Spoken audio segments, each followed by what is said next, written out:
Siapa yang tidak kenal dengan olahan mie dengan paduan kuah kari kaya rasa, campuran santan dan kaldu udang khas kota Palembang? Mie celor sendiri merupakan salah satu kuliner yang cukup laris di masyarakat Palembang.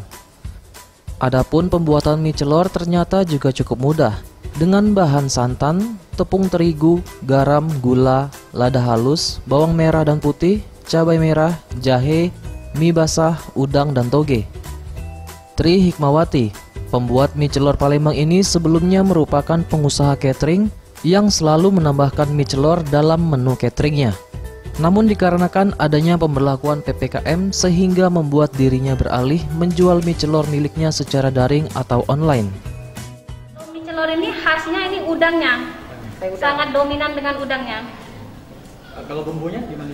Kalau bumbunya seperti biasa kita prosesnya abang bawang putih tadi. Jadi di kaldunya ini yang kita banyakin udangnya, jadi khasnya.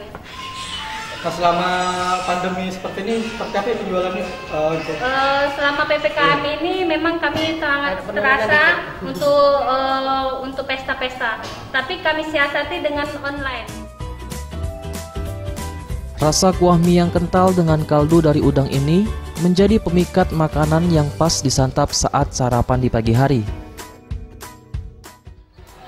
Enak, ini kan salah satu makanan khas Palembang. Saya kan orang Palembang asli, jadi suka makan, apalagi di catering usaha muda ini mie-nya beda dari yang lain, enak pokoknya. Satu porsi mie celor Palembang dijual dengan harga cukup terjangkau, hanya Rp20.000 per porsinya. Eza PM, Sriwijaya TV.